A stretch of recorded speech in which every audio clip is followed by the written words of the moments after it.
Hello students, इस video में हम लोग क्लास 7 हिस्ट्री बुक का chapter tribes nomads and settle communities को हम लोग देखेंगे, जो चैप्टर 5 है आपके बुक में।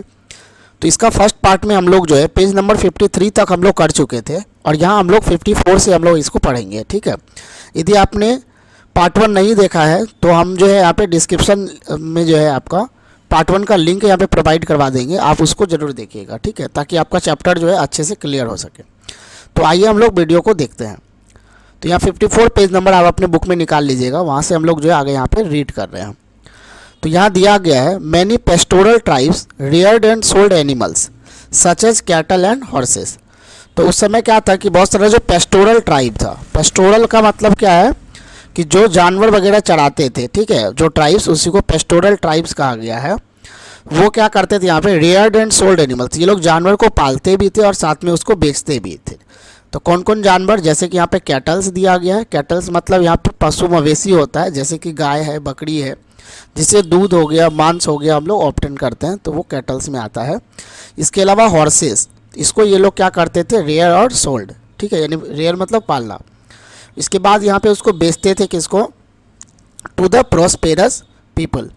तो जो प्रोस्पेरस पीपल होते थे, मतलब धनी लोग होते थे, उसको ये चीज़ जो है वो बेचते थे।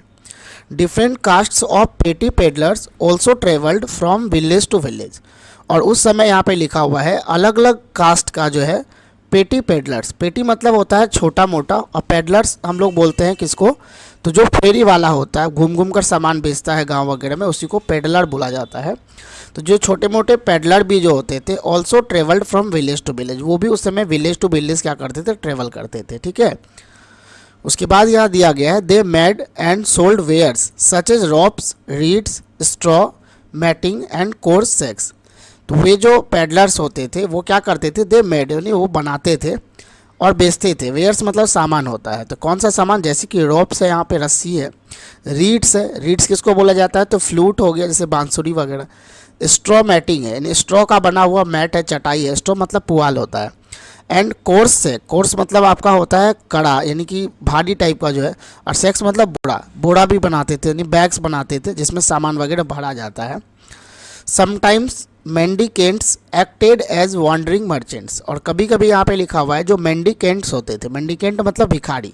ठीक है, वर्ड वगैरह भी जो आपको नहीं पता होगा वो आप लिखते जाइएगा, उसको लिख लीजिएगा अपने बुक में, ताकि आगे जब भी पढ़िएगा फिर उसको आप रीड कीजिएगा तो आपको पढ़ने में परेशानी ना हो। ठीक है, तो यहाँ पे जो भिखारी होते थे वो भी कभी कभी क्या करते थे, एक्टेड एज वॉन्डरिंग मर्चेंट, वो भी मर्चेंट के रूप में यहाँ पे काम करते थे। ठीक है, वो कैसा मर्चेंट, तो वॉन्डरिंग, वॉन्डरिंग मतलब भटकने वाला है ना, जो एक जगह से दूसरी जगह भटकता है, वॉन्डर मतलब भटकना होता है। ठीक है, तो उसके बाद यहाँ दिया है there were castes of entertainers who performed in different towns and villages for their livelihood. और उस समय यहाँ पे लिखा है कई जो है इंटरटेनर का भी यहाँ पे जातिया जो है उस समय था, जो क्या करता था, यहाँ पे परफॉर्म करता था इन डिफरेंट टाउन, अलग अलग टाउन्स और विलेजेस में अपने लाइवलीहुड के लिए। ठीक है, यहाँ तक समझ गए होंगे आप। चलिए आगे देखते हैं क्या दिया गया है।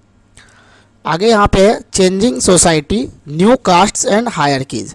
तो समाज में बदलाव, तो समाज में क्या क्या यहाँ पे चेंज आया इसको देखेंगे। नया नया कास्ट यहाँ पे इमर्ज हुआ है इस टाइम पीरियड में, और हायरकीज में क्या क्या बदलाव आया है। तो नया कास्ट भी समझेंगे यहाँ पे, नए नए कास्ट जो है इस समय हुए हैं। इसके अलावा हायरकीज, हायरकी क्या होता है, तो पहले के टाइम में क्या था आपका, जैसे कि समाज में कई सारा कास्ट होता था और समाज जो है कई लेवल में बटा हुआ था। जैसे मानिए कोई अपर कास्ट है, कोई उसके नीचे मानिए मिडिल क्लास है, आपका कास्ट है, कोई यहाँ पे लो कास्ट है, तो कई सारा कास्ट है समाज में। मानिए यदि 10 कास्ट है तो 10 का क्या बना है, एक लेवल बना हुआ है, कौन किससे ऊपर है, कौन किससे नीचे है, तो इसी को बोला जाता है हायरकी। ठीक है, हायरकी क्या है, एक ऐसा ऑर्गेनाइजेशन है आपका जिसमें समाज को डिफरेंट लेवल्स में यहाँ पे बांट दिया जाता है। तो समाज अलग अलग लेवल में बटा हुआ है, तो इसी को हायरकी बोला जाता है। तो हायरकी में जो चेंजेज आया, कास्ट्स वगैरह में जो चेंजेज आया, इसको यहाँ पर दिया गया है। ठीक है, तो यहाँ आगे दिया गया है as the economy and the needs of society grow. जैसे ही जो है क्या होता है कि समाज का इकोनॉमी बढ़ता है, समाज में आर्थिक जो है संपन्नता बढ़ता है, लोगों का जो है आपका धन वगैरह जो है उसका बढ़ता है। And needs of society grow, समाज का ज़रूरत बढ़ता है। ठीक है, समाज में जो लोगों का ज़रूरत है वो जैसे जैसे बढ़ता है, people with new skills were required. तो वहाँ पर क्या होता है कि जो स्किल्ड पीपल है उसका भी ज़रूरत यहाँ पे बढ़ता है। स्किल्ड पीपल का मतलब जिसके पास कोई स्किल्ड है, कोई योग्यता है, जैसे कि कोई कारपेंटर है ना, वो स्किल्ड है, उसका काम वही कर सकता है, बाकी अदर लोग नहीं कर सकते हैं। ठीक है, अदर मतलब आप कारपेंट्री है तो जिसको आता है वही तो करेगा, तो उसके लिए एक स्पेशल क्या हो चाहिए, स्किल का ज़रूरत पड़ता है। तो वैसे लोगों को स्किल्ड हम लोग बोलते हैं, है ना। तो जैसे जैसे समाज का इकोनॉमी बढ़ा, समाज का ज़रूरत बढ़ा, तो जो स्किल्ड लोग हैं उसका रिक्वायरमेंट भी यहाँ पे क्या हो गया, बढ़ गया। ठीक है, जब समाज में का क्या इकोनॉमी बढ़ता है, लोगों के पास पैसा है, तो लोग क्या करेगा, अब अच्छा अच्छा घर बनवाएगा, है ना। आपका आपका जो है आपका यदि मतलब डोर्स वगैरह हो गया, या घर में जो फर्नीचर वगैरह है वो अच्छे अच्छे मतलब तरीके का लगवाएगा। उसके लिए क्या होगा कि नए नए जो स्किल्ड सिखा हुआ या जो स्किल्ड लोग है उसका वहाँ पे ज़रूरत क्या हो जाएगा, बढ़ जाएगा, है ना। तो ये चीज़ होता है, जिसके पास बनी बहुत, किसी के पास पैसा हो गया तब वो क्या करेगा, घर बनवाएगा, घर बनाएगा तो उसके लिए मिस्त्री चाहिए अब, है ना। तो मिस्त्री भी क्या हो गया, एक स्किल्ड लेबर है, हर कोई तो नहीं बना सकता है घर। तो उसी तरीके से जैसे जैसे इकोनॉमी बढ़ता है तो स्किल्ड जो लोग हैं उसका भी डिमांड क्या हो जाता है, बढ़ जाता है। फिर यहाँ पे दिया है स्मॉलर कास्ट्स और जातीज इमर्ज विद इन वर्नाज, और वर्ण के अंदर जो है छोटा कास्ट्स, है ना, या जातीज का यहाँ पे क्या होता है, इमर्ज होता है। नहीं, वर्ण तो पहले क्या था, समाज वर्ण में बटा हुआ था। ठीक है, तो ब्राह्मण जैसे आपका था, ब्राह्मण हो गया, ठीक है, क्षत्रिय होता था,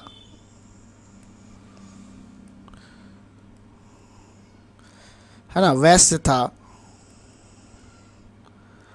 और शूद्र, यानी कि 4 वर्ण में समाज हम लोगों का बटा हुआ था एंशियंट टाइम से। तो लेकिन मेडिवल टाइम में क्या हुआ है, अब ये जो वर्ण है वो भी कई सारा कास्ट में बंटने लगा। ठीक है, तो यहाँ पे नया कास्ट यहाँ पे बना है। For example new caste appeared among the Brahman, तो ब्राह्मण के अंदर भी जो है आपका नया नया कास्ट बन गया, इसमें ये फिर डिवाइड हो गया। क्षत्रिय में भी कई सारा कास्ट बन गया, वैश्य में भी कास्ट बना, शूद्र में भी कास्ट में ये डिवाइड हुआ। ठीक है, इसी को यहाँ पर दिया गया। ऑन द अदर हैंड, दूसरी ओर लिखा है many tribes and social groups where taken into caste based societies, तो बहुत सारे यहाँ पे लिखा है जो ट्राइब्स जो थे, जो कि कास्ट बेस्ड सोसाइटी से अलग रहते थे, हम लोग ऊपर पढ़े हैं उस चीज़ को। एंड सोशल ग्रुप्स, और कुछ सोशल ग्रुप्स वगैरह भी जो है जो कास्ट बेस्ड सोसाइटीज़ में शामिल नहीं थे, where taken into caste based society, वो भी अब क्या हो गया, कास्ट बेस्ड सोसाइटीज़ में शामिल हो गया। तो वो जब कास्ट बेस्ड सोसाइटीज़ में आ गया तो उसको भी क्या दिया गया, स्टेटस ऑफ जाति, उसको भी कुछ जाति का नाम दे दिया गया, ये इस जाति का है। ठीक है, स्पेशलाइज्ड आर्टिसंस, तो जो उस समय आर्टिशन थे, कलाकार थे, जो कोई काम में स्पेशलाइज्ड थे, जैसे कि स्मिथ्स हो गया, है ना, लोहार है, उसके अलावा कारपेंटर्स है, मेसन्स है, मेसन जो बिल्डिंग्स वगैरह बनाता है।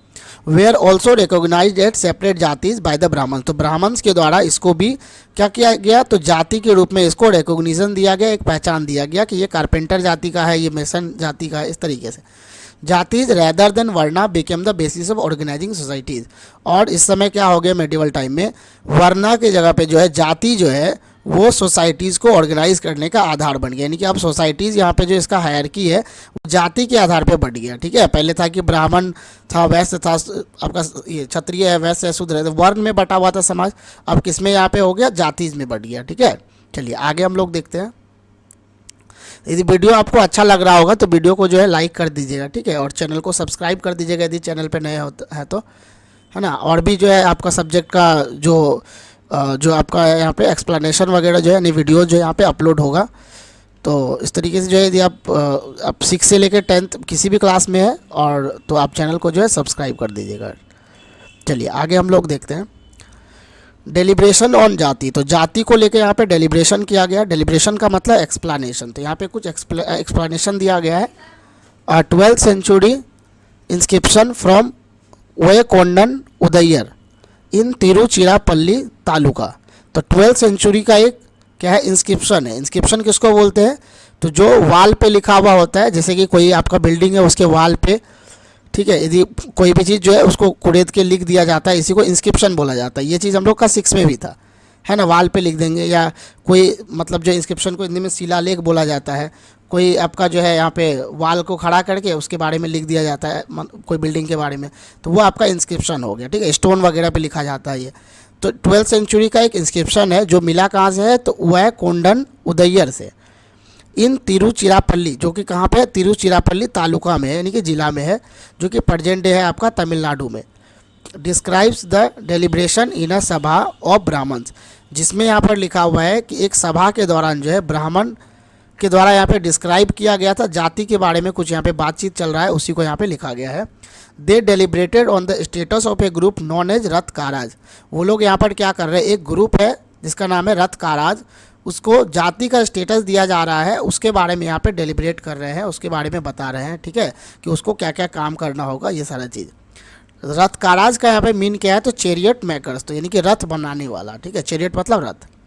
दे laid down their occupations which were to include, तो यहाँ पर जो है उसका ऑक्यूपेशन को लेट डाउन किया गया, यानी कि दर्शाया गया है, जिसमें क्या इंक्लूड है, तो आर्किटेक्चर हो गया, बिल्डिंग कोचेज एंड चेरियट्स, तो chariots banana, coaches banana, erecting gateways for temples, temples के लिए गेटवेज वगैरह जो है, गेट उसका दरवाज़ा वगैरह इरेक्ट करना, विथ इमेजेज, जिसके में जो है इमेज वगैरह भी हो।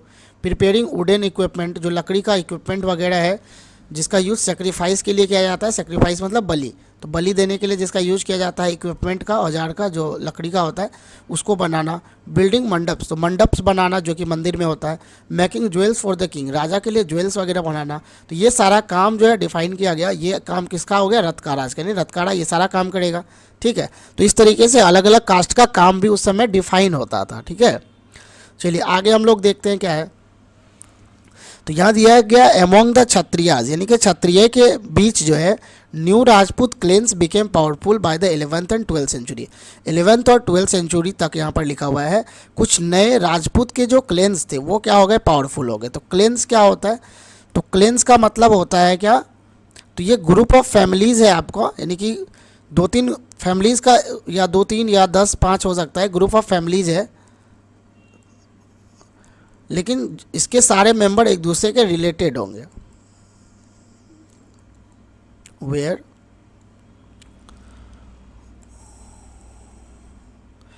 All members are related to each other. समझा देते हैं एक बार फिर से इसको।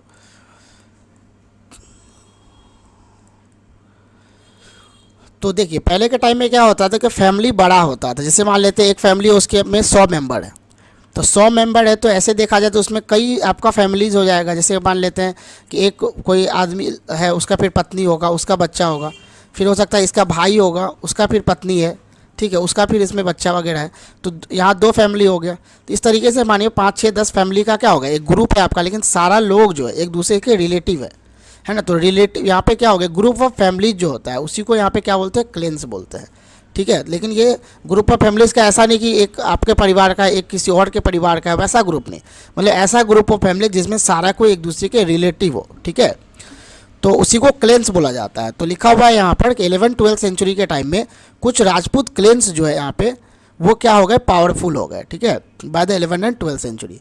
दे बिलोंग टू डिफरेंट लाइनेजेज, वो लोग अलग अलग लाइनेजेस, लाइनेजेस मतलब होता है एंसेस्ट्री, यानी पूर्वज से वो लोग बिलोंग करते थे, ठीक है। जैसे कि हुनाज, तो हुनाज उसका जैसे किसी का पूर्वज है, चंदेलाज, चालुक्याज, तो ये अलग अलग क्या है, राजपूत से है ना, जिसका जो मतलब आने वाला जो पीढ़ी है, यानी कि जो उसके बाद के जो क्लेन्स है वो क्या हो गए, उस समय पावरफुल हो गए। Some of these two had been tribes earlier, तो इसमें से कुछ जो है जो कि पहले से क्या थे, ट्राइब्स थे, लेकिन बाद में वो क्या बन गए, राजपूत बन गए। तो ये भी कैसे हुआ, इस चीज़ को भी हम लोग यहाँ पे समझेंगे। अब यहाँ पे दे रहा है कि many of these clans came to be regarded as Rajputs, तो मैनी ऑफ दीज क्लेन्स, तो इसमें से कई सारे क्लेन्स जो है वो राजपूत माने जाते थे। They gradually replace the older rulers especially in agricultural areas, तो ये लोग क्या किया है, पहले वो लोग था ट्राइब्स, तो ये लोग क्या किया है, आपका जो ऑल्डर रूलर्स होता था, पुराना जो माने कोई रूलर्स है, स्पेशली इन एग्रीकल्चरल एरियाज़ वगैरह में, जो मानिए खेती बाड़ी के एरियाज़ में, तो वो लोग अपना एग्रीकल्चर लैंड वगैरह को बढ़ाने के लिए ये लोग ट्राइबल्स क्या किया है, उस पर सब्जुगेट कर लिया, यानी उसको अपने अधीन कर लिया। Here are developed society was emerging and rulers use their wealth to create powerful states, तो ये लोग क्या करता था, वहाँ पे अपना सोसाइटी डेवलप करता था, उसको यानी कि हटा देता था, ठीक है, और रूलर्स जो होता था वो वेल्थ का यूज जो है पावरफुल स्टेट्स वगैरह बनाने में ये लोग किया है, ठीक है। तो आगे इस चीज़ को हम लोग और क्लियर तरीके से समझेंगे कि क्या आखिर ये बोलना चाह रहा है। यहाँ देखिए क्या दिया है, the rise of Rajput clans to the position of rulers set an example for the tribal people to follow. अब लिखा हुआ है कि जब rise of Rajput clans to the position of ruler, जब राजपूत क्लेन्स जो है वो रूलर्स के पोजीशन पे पहुंच जाता है, यानी कि कुछ ट्राइबल ग्रुप जो है वो जब रूलर्स बन जाते हैं, तो जो अदर जो ट्राइबल पीपल थे यहाँ पे, उसके लिए एक उदाहरण पेश करते हैं वो कि उसको भी जो है आपका क्या करना चाहिए, कास्ट बेस्ड सोसाइटीज़ में शामिल हो जाना चाहिए। ठीक है, यानी कि बाकी जो ट्राइबल पीपल है वो भी अब आगे बढ़ के जो है कास्ट बेस्ड सोसाइटीज़ को वो लोग अपनाने लगते हैं। ग्रेजुअली मतलब होता है धीरे धीरे, with the support of the Brahmans, यानी ब्राह्मण्स के सपोर्ट से मैनी ट्राइब्स, बहुत सारा ट्राइब जो है became a part of the caste system, वो कास्ट सिस्टम का एक हिस्सा बन जाते हैं, यानी कास्ट बेस्ड सोसाइटीज़ में वो शामिल हो जाते हैं। But only the leading tribal families, लेकिन केवल जो लीडिंग ट्राइबल फैमिलीज था, लीडिंग का मतलब जो हेड होता था, एक तरीके का जो रूलर वगैरह था आपका, जो चीफ्स वगैरह जो था ट्राइबल फैमिलीज का, could join the ruling class, उसको रूलिंग क्लास ज्वाइन करवाया गया, यानी वो आपका इस हायरकी में जो है वो हाई क्लास में आया, माने कई सारा कास्ट है तो वो आपका राजपूत वगैरह में जो है उसको शामिल किया गया। A large majority join the lower जातीज of caste society, लेकिन जो मेजोरिटी ऑफ जो ट्राइब्स यहाँ पर है उसको यहाँ पर जो है कास्ट सोसाइटी का लोअर जाति को यहाँ पर ज्वाइन कराया गया है। ऑन द अदर हैंड, मतलब दूसरी ओर, many dominant tribes of Punjab, Sindh and the North West Frontier, तो बहुत सारा जो डोमिनेंट ट्राइब है, यानी कि प्रमुख है आपका इंपॉर्टेंट ट्राइब था जो कि पंजाब का है, सिंध का है और नॉर्थ वेस्ट फ्रंटियर, फ्रंटियर मतलब बॉर्डर होता है, नॉर्थ वेस्ट बॉर्डर वगैरह का ट्राइब जो है, हैड एडॉप्टेड इस्लाम, ये लोग क्या करता है, इस्लाम को एडॉप्ट कर लेता है। ठीक है, क्वाइट अर्ली, यानी पहले ही। They continue to reject the caste system, ये लोग कास्ट सिस्टम को कंटिन्यू करता है रिजेक्ट करना। ठीक, the unequal social order prescribed bye Orthodox Hinduism was not widely accepted in this area, और इस एरियाज में लिखा गया है जो ऑर्थोडॉक्स हिंदुइज्म थे, यानी कि जो हिंदू धर्म में जो ऑर्थोडॉक्स है, यानी कट्टर जो परंपरा था, जो प्रिस्क्राइब किया गया था ब्राह्मण वगैरह के द्वारा, है ना, अनइक्वल सोशल ऑर्डर का, इसको ये लोग जो है आपका एक्सेप्ट यहाँ पर इस एरिया में नहीं करते हैं। ठीक है, आगे चलिए क्या दिया गया है यहाँ पे है आपका, the emergence of states is closely related to social change amongst tribal people, तो emergence of states is closely related to social change among tribal people, तो यहाँ पे लिखा है ट्राइबल पीपल जो है आपका, जब स्टेट्स यहाँ पे इमर्ज होता है, स्टेट का इमरजेंस होता है, ट्राइबल पीपल के द्वारा जो है आपका जब स्टेट्स बनाया जाता है, मतलब अपना एक किंगडम वगैरह बना लिया जाता है, तो उसके सोशल, उसमें क्या होता है, सोशल चेंजेस वगैरह आते हैं, उस चीज़ को हम लोग यहाँ पर समझेंगे। Two example of this important part of our history are describe below, तो जो दो इंपॉर्टेंट पार्ट है हमारे हिस्ट्री का, जो एग्जांपल यहाँ पे दो दिया गया है, वो नीचे आपका बताया गया है कि किस तरीके से जो ट्राइब्स है वो क्या बना लेते हैं, अपना स्टेट बना लेते हैं, अपना किंगडम बना लेते हैं। ठीक है, और किंगडम बनाने के बाद उसके अंदर क्या आता है, बदलाव भी आता है। तो यहाँ एग्जाम्पल, पहला एग्जाम्पल दिया गोंड्स का, देखिए ये इंपॉर्टेंट है, आपका एग्जाम में पूछा जाता है, इसलिए इसको ध्यान से आप समझिएगा।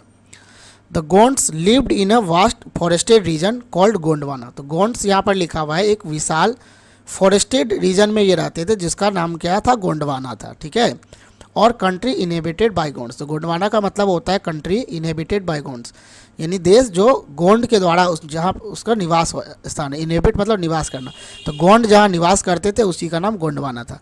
दे प्रैक्टिस शिफ्टिंग कल्टिवेशन, ये लोग क्या करते थे, शिफ्टिंग कल्टिवेशन करते थे। शिफ्टिंग कल्टिवेशन किसको बोलते हैं, तो देखिए यहाँ पे थोड़ा डिटेल यहाँ पे दिया गया शिफ्टिंग कल्टिवेशन का, यहाँ पे लिखा है trees and bushes in a forest area are first cut and burn, पहले क्या किया जाता था कि फॉरेस्ट एरिया का मानो कोई एक हिस्सा है, ठीक है, मानिए इतना जगह ले लिया ये लोग, यहाँ पे जो ट्रीज वगैरह है, जो बुशेस वगैरह, झाड़ी वगैरह, इसको काट दिया जाता था और उसको जला दिया जाता था। ठीक है, इसको काट के जला दिया जाता था। The crop is sown in the ashes, और यहाँ जो राख है ना, उसी में जो है आपका क्रॉप को बोया जाता था। When this land losses is fertility, इस पर मान लेते वो खेती 1 साल 2 साल करता था, और जब यहाँ का फर्टिलिटी कम हो जाता था, लॉस कर देता था ये, another plot of land is clear, तो उसके बाद ये इस जगह को छोड़ देते थे और फिर दूसरा जो पार्ट ऑफ लैंड है उसको ये लोग क्लियर करके फिर वहाँ खेती करना शुरू कर देते थे। यानी एक लैंड को मतलब जो है 1 साल 2 साल इस पर खेती करेगा, फिर वहाँ का जब फर्टिलिटी कम हो जाएगा तो उसको छोड़ के वो दूसरे पार्ट ऑफ लैंड पे चला जाएगा, तो इसी का नाम यहाँ पे शिफ्टिंग कल्टीवेशन, यानी वो लोग शिफ्ट करता रहता था। ठीक है, is cleared and planted in the same way, तो इसी को यहाँ पे बोला जाता है शिफ्टिंग कल्टीवेशन। ठीक है, तो the large Gond tribe was further divided into many smaller clans, तो ये जो गोंड ट्राइब था तो ये भी क्या था, बहुत सारा क्लेन्स में बटा हुआ था, छोटा छोटा, समझे, जैसे मान लेते हैं अब गोंड ट्राइब बहुत सारा है तो हम लोग क्लेन्स समझे, अभी ग्रुप ऑफ फैमिलीज है, जैसे मान लेते हैं यहाँ पे 4-5 फैमिली का ग्रुप है, तो ये एक क्लेन हो गया, फिर यहाँ एक क्लेन हो गया, तो ये क्लेन हो गया, तो कई सारा क्लेन्स में बटा हुआ था पूरा हम लोगों का, ये तो आदमी बन गया। क्या आपका ये गोंड पूरा ट्राइब जो है ना कई सारा क्लेन्स में ये बटा हुआ था, ठीक है, कई सारा क्लेन्स में बटा हुआ था, है ना। तो इसी में कुछ क्लेन्स क्या होता था, थोड़ा ज़्यादा पावरफुल होता था, किसी के पास मेंबर ज़्यादा है, ठीक है, या कोई ऐसे भी मतलब जो है किसी कारण से ताकतवर थोड़ा सा हो जाता था, तो उसके बारे में आगे दिया गया है। आगे पहले लिखा गया each clan had its own राजा और राय, लिखा हर क्लेन्स का अपना एक हेड होता था जिसको राजा या राय बोला जाता था, ठीक है। About the time that the power of the Delhi sultan was decline, a few large Gond kingdoms were beginning to dominate the smaller Gond chiefs. अब लिखा हुआ है अबाउट द टाइम, यानी उस समय जब दिल्ली सुल्तान का यहाँ पे पावर जो है डिक्लाइन हो रहा था। अ फ्यू लार्ज गोंड किंगडम्स, तो कुछ यहाँ पे जो लार्ज गोंड क्लेन्स वगैरह जो थे वो क्या करता है, अपना छोटा जो क्लेन्स वगैरह है उसको क्या कर लेता है, डोमिनेट कर लेता है, यानी कि उसको अपने कब्जे अधीन कर लेता है। ये इस तरीके से ये इसको अधीन कर लेगा। इस तरीके से कोई एक बड़ा वाला जो है वो क्या करेगा, पूरा गोंड किंगडम को अपने अधीन कर लेगा, ठीक है। The Akbarnama a history of Akbar सरीन, तो अकबर के समय का हिस्ट्री लिखा गया है अकबरनामा बुक में। उसमें ये मेंशन किया गया है द गोंड किंगडम ऑफ गढ़ कतंगा, तो गढ़ कतंगा जगह का नाम था, वहाँ का जो गोंड किंगडम था दैट एट 70,000 विलेज, उसमें 70,000 गांव शामिल था। यानी 70 इस धीरे धीरे करके ये 70,000 गांव पे अपना क्या कर लिया था, कब्जा कर लिया था, ठीक है, यानी उसको अपने अंदर सब्जुगेट कर लिया था, ठीक है। तो इस तरीके से यहाँ पे दिया गया है। The administrative system of this kingdoms was becoming centralize, तो इस सिस्टम का जो इस किंगडम का जो एडमिनिस्ट्रेटिव सिस्टम था, यानी कि ये लोग शासन कैसे करता था, तो वो सेंट्रलाइज तरीके से करता था। मतलब कि यहाँ पे मान लेते हैं इतना बड़ा गोंड किंगडम है, ठीक है, इसमें बहुत सारा आपका क्लेन्स है और कोई उसको हेड कर रहा है। सपोज ये गढ़ कतंगा का गोंड किंगडम है, 70,000 इसमें विलेजेज है। तो सेंट्रलाइज तरीके का मतलब हो गया कोई एक यहाँ पे बैठेगा रूलर जो होगा, मान लेते हैं यहीं पे रूलर बैठा दो, और ये रूलर क्या कर रहा है, पूरा गोंड किंगडम पे क्या करेगा, वो रूल करेगा अपने तरीके से।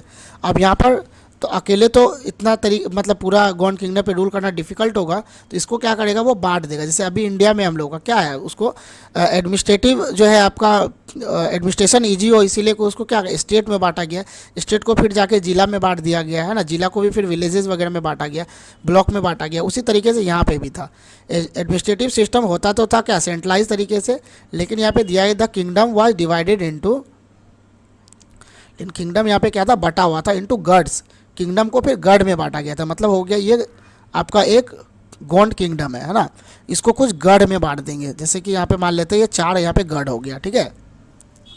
ईच गढ़ was controlled by a particular Gond clans, और हर गढ़ को क्या किया गया था, किसी खास गोंड क्लेन के सुपुर्द कर दिया गया था। मान लेते हैं गोंड क्लेन है और ये इसको क्या करेगा, कंट्रोल करेगा, ठीक है। अब बाकी पूरा को कंट्रोल करने के लिए बीच में बैठा हुआ है। This was further divided into unit of 84 villages. अब लिखा है गढ़ को भी फिर छोटा यूनिट में बांटा गया था, इसको भी मान लेते हैं 4-5 यूनिट में बांट दिया जाता था गढ़ को भी, ताकि इस पर एडमिनिस्ट्रेशन करना और इजी हो। और हर यहाँ पे लिखा हुआ है कि एक जो यूनिट है आपका वो 84 विलेजेस का होता था, 84 विलेजेस, ये 84 विलेजेस का होता था और इसको बोला जाता था 84। तो हर गढ़ जो बटा हुआ था जिसमें यूनिट में उसको 84 कहा जाता था। फिर लिखा था 84 वाज सब डिवाइडेड इनटू बरहोड्स। अब ये जो 84 है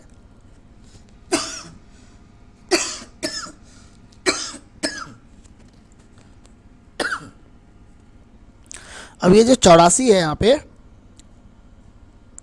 अब ये जो 84 है इसको भी फिर क्या किया जाता था, इसको फिर 12 जो है आपका विलेज का यूनिट में बांटा जाता था, ठीक है। और इसको बोला जाता था बरहोड्स। बरहोड्स, बरहोड्स में कितना यहाँ पे विलेज होगा, 12, ठीक है, 12 से ही नाम इसका बरहोड्स रखा गया है। चलिए आगे फिर दिया गया हम लोगों का, तो यहाँ हम लोग देख लिए barhots which were made up of 12 villages each. The emergence of large state change the nature of Gond society. तो जब लार्ज स्टेट का यहाँ पे इमरजेंस हुआ, ठीक है, पहले गोंड सोसाइटी था, गोंड अपना क्लेन में रहता था, अपना चीफ होता था सबका, लेकिन अब क्या हो गया, वो एक स्टेट के अंदर आ गया, एक तरीके का एक वो किंगडम बन गया। तो जब ऐसा हुआ तो गोंड जो पीपल है मतलब उसका जो सोसाइटी है उसके नेचर में भी क्या आया, चेंज आया। नेचर मतलब स्वभाव में, उसके रहन सहन में। Their basically equal society gradually got divided into unequal social classes. तो इसका जो बेसिकली जो इक्वल सोसाइटी था, मतलब इसका समाज क्या था, इक्वल था, सब इक्वलिटी के साथ रहते थे, वो अब धीरे धीरे क्या हो गया, वो भी अब अनइक्वल सोशल क्लास में क्या हो गया, ये लोग डिवाइड होने।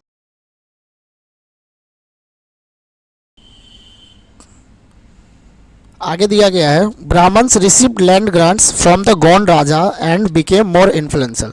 तो जो ब्राह्मण होते थे, है ना, वो लैंड ग्रांट यहाँ पे रिसीव करते थे, उसको ज़मीन जो यहाँ पे अनुदान पे देते थे, कौन, तो राजा, जो गोंड राजा होते थे, ठीक है, उसको यहाँ पे ग्रांट में मतलब क्या हो गया, दान देना, ठीक है, लैंड उसको ग्रांट किया जाता था ब्राह्मण को। एंड बिकेम मोर इन्फ्लुएंस, और ब्राह्मण भी इस तरीके से क्या हो जाता है, वो प्रभावशाली हो जाता है, उसके पास बहुत सारा लैंड हो जाता है, तो वो भी प्रभावशाली हो जाता है।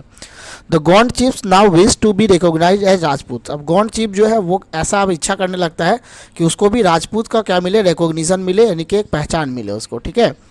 इसीलिए यहाँ पर लिखा हुआ अमन दास द गोंड राजा ऑफ गढ़कतंगा। गढ़कतंगा के जो राजा थे अमन दास, ठीक है, एज्यूम द टाइटल ऑफ संग्राम शाह। वो संग्राम शाह टाइटल जो है वो एज्यूम करता है, निर्धारण करता है वो। उसका बेटा है यहाँ पे हिस्सन दलपत, जिसका नाम दलपत था, मैरिड प्रिंसेस दुर्गावती, वो दुर्गावती राजकुमारी से यहाँ पे शादी करता है। द डॉटर ऑफ सलबाहन, जो कि सलबाहन की बेटी थी। The Chandel Rajput Raja of Mahoba, जो महोबा के जो है चंदेल राजपूत राजा थे सलबाहन, ठीक है, ये राजपूत थे। उसके बेटी से विवाह करता है दुर्गावती से, कौन, तो दलपत। दलपत कौन था, अमन दास का बेटा था। चलिए आगे देखिए, दलपत यहाँ पे लिखा हुआ है हाउएवर डाइड अर्ली, ये बहुत कम ही समय में क्या हो जाता है, वो डेथ हो जाता है इसका, ये मर जाता है। Rani Durgavati was very capable, Rani Durgavati जो थी बहुत ज़्यादा कैपेबल थी वो, है ना, कैपेबल का मतलब योग्य थी, किस चीज़ में कैपेबल थी, तो वो रूल करने में कैपेबल थी। And started ruling on behalf of her 5 years old son Vir Narayan, और उसका 5 साल का बेटा था जिसका नाम था वीर नारायण, और उसके बिहाफ पर जो है ये क्या करने लगती है, अपना शासन को चलाने लगती है, रूल करने लगती है। यानी दलपत के बाद उसका बेटा वीर नारायण जो है वो गद्दी पे बैठा था, लेकिन वो 5 साल का था, तो उसके बिहाफ पे कौन रूल करती है, Durgavati. Under her the kingdom became even more extensive, और यहाँ पे लिखा हुआ है दुर्गावती के टाइम में जो किंगडम है यहाँ पे वो बहुत ज़्यादा इसका विस्तार होता है, बहुत ज़्यादा उसको वो एक्सटेंड करती है, फैलाती है। इन 1565 में मुगल फोर्सेस, यहाँ पे लिखा हुआ असफ खान के अंडर जो है वो गढ़कतंगा पे अटैक करता है। Strong resistance was put up by Rani Durgavati, Rani Durgavati के द्वारा लिखा हुआ है कि एक मजबूत तरीके से उसका विरोध किया जाता है, रेजिस्टेंस किया जाता है, लेकिन फाइनली सी वाज डिफीटेड, है ना, वो हार जाती है। And prefer to die rather than surrender, लेकिन सरेंडर करने की जगह मतलब जो है नहीं करके वो बल्कि क्या करती है, वो मरना यहाँ पे पसंद करती है, नहीं कि उसका यहाँ पे वो शहीद हो जाती है। Her son too died fighting after soon after, उसके बाद जब उसका बेटा बड़ा होता है तो वो भी यहाँ पे लड़ता है, लड़ते लड़ते वो भी शहीद हो जाता है। आगे फिर दिया है गढ़कतंगा वाज ए रिच स्टेट, गढ़कतंगा क्या था, एक रिच स्टेट था, एकदम धनी यहाँ पे जगह था, ये बहुत ज़्यादा जो है यहाँ पे धन मतलब जो है धन वगैरह था यहाँ के रूलर के पास।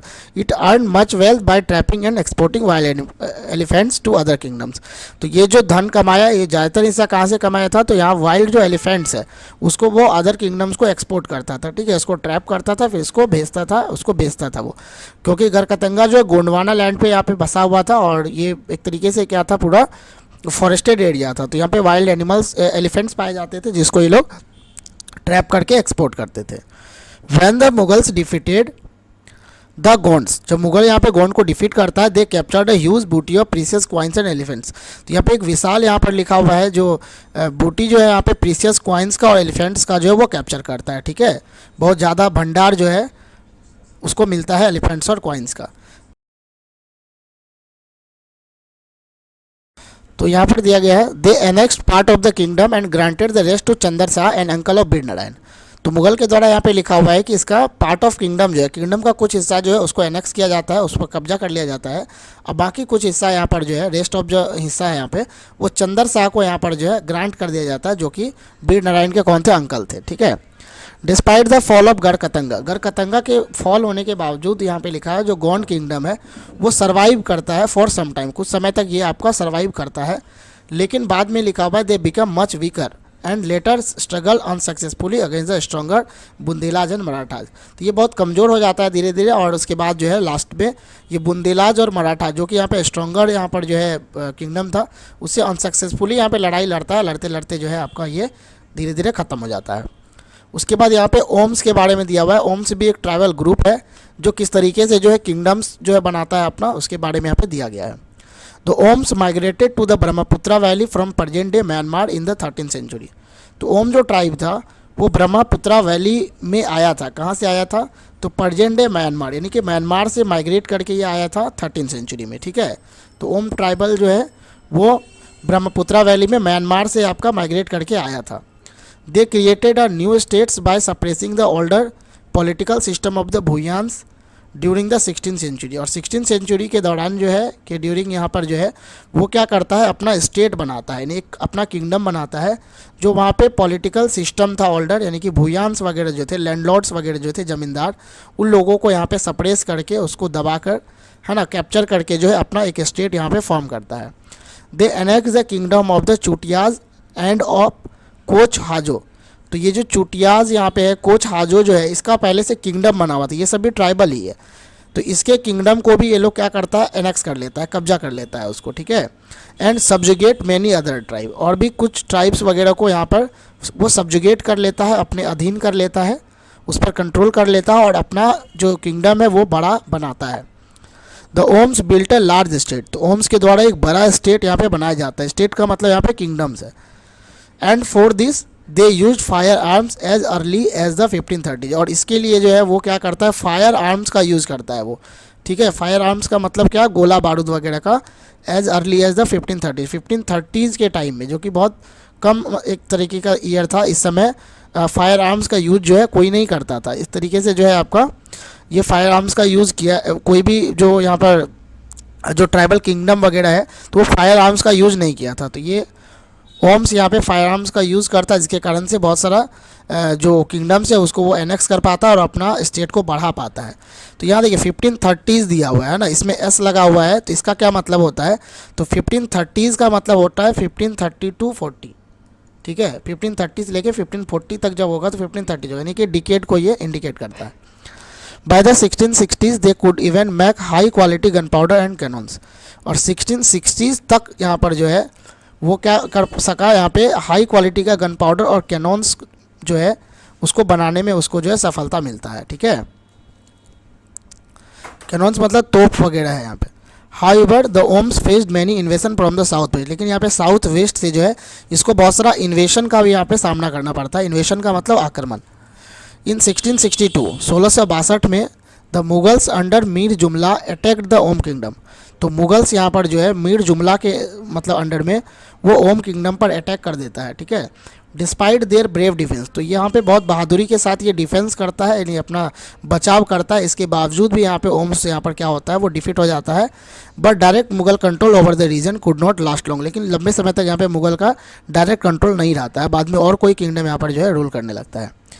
The Ahom state depended upon forced labour. तो ओम का जो स्टेट था, है ना, ओम स्टेट जो था वो पूरी तरह डिपेंड किस पे था, तो फोर्स्ड लेबर पे डिपेंड था। फोर्स्ड लेबर मतलब एक तरीके का ज़बरदस्ती यहाँ पे मजदूरी करवाया जाता था ओम के रूलर के द्वारा। तो किससे करवाया जाता था, यहाँ पे दिया है, those force to work for the state, है ना, जो लोगों से यहाँ पर फोर्स से जो है वर्क करवाया जाता था, वैसे लोगों को यहाँ पे पैक्स कहा जाता था, ठीक है। उसको क्या बोलते थे, PACS. A census of the population was taken. तो यहाँ पे ओम्स स्टेट में जितना भी पॉपुलेशन था उसका सेंसस किया गया था, गणना करवाया गया था ओम्स रूलर के द्वारा।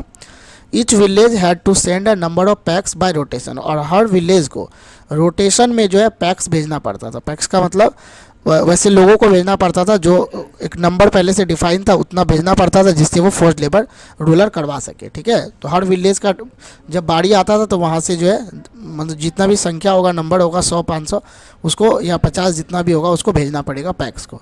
तो पैक किसको बोलते थे, समझ गए हम लोग। तो जो फोर्स्ड लेबर जिससे करवाया जाता था होम स्टेट में उसी को पैक्स बोला जाता था।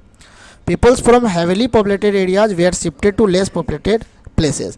तो ओम्स रूलर के द्वारा क्या किया गया, जो हैवीली पॉपुलेटेड एरियाज था वहाँ से लोगों को शिफ्ट किया गया लेस पॉपुलेटेड एरियाज़ में, है ना, जहाँ पे कम पॉपुलेशन था तो यहाँ के लोगों को वहाँ शिफ्ट कर दिया गया।